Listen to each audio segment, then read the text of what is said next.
Sun's up. Start to the right with Gerald. Hey Josh, Gerald Bourget, PHNX Sports. Good to see you over here.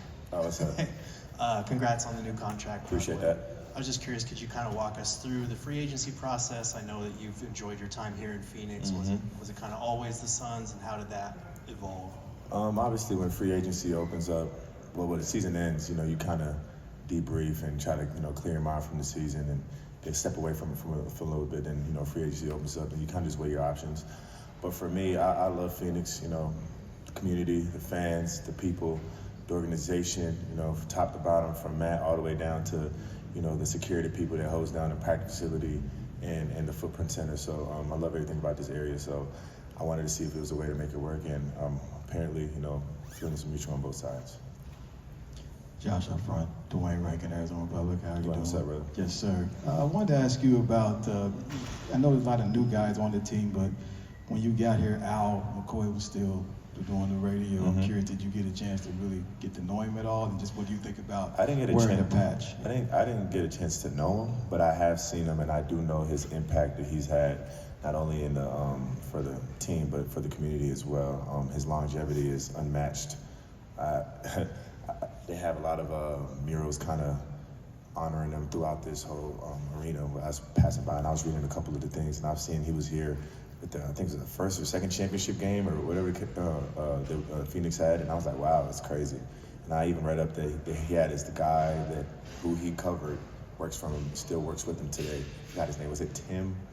But this to see that, like, covering somebody and then have him be your partner and then him kind of being with you, that just shows you, what kind of guy I was. And I'm honored to be wearing this patch, honestly.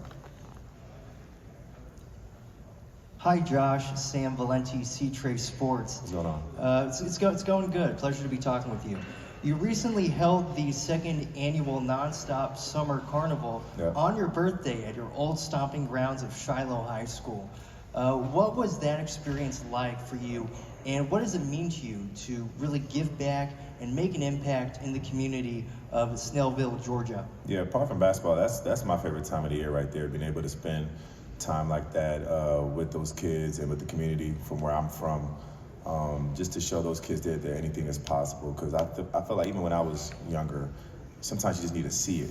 You know what I'm saying? See it, not necessarily, you don't have to talk to anybody, you don't need any motivation other than just seeing it's possible. And I think if I can provide at least that, then I've done my job. And I just love to pay it forward and just try to help out any way I can. Hey Josh, Mason Wood with Back Sports Page. Over the off season, you got to do a little bit of photography with the Summer League and stuff like that. What was that experience like for you? How much do you enjoy getting to do the photography? And also, what kind of perspective did you gain both on and off the court with doing that? I enjoyed the idea of it, but I didn't enjoy it one bit. I'm not gonna lie. I was so lost. Like, the dunks were so fast. I don't know how they do it. And for me, it brought perspective into the guys and ladies that you see taking pictures out. Even she's taking pictures right now.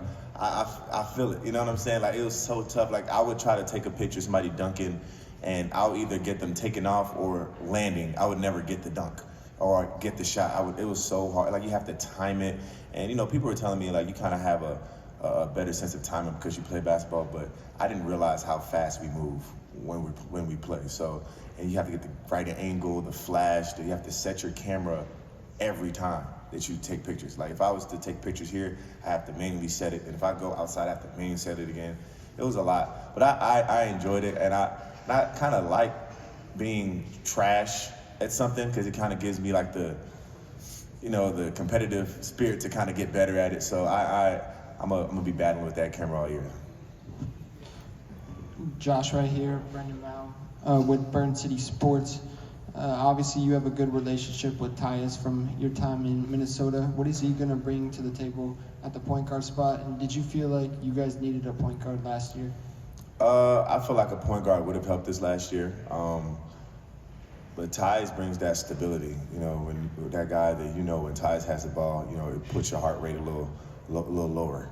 You know what I'm saying? Because he's going to make the right decision every time. He's going to get everybody involved, and he's just going to be that that calm wave, you know, as the season goes through its roller coaster. So I think, you know, being with Tyus is a good guy. He's very funny. I know he might get here and be so monotone like this, but he's really a funny guy. So I enjoyed my time in Tyus in Minnesota, and so far since he's been here, he's been my guy since.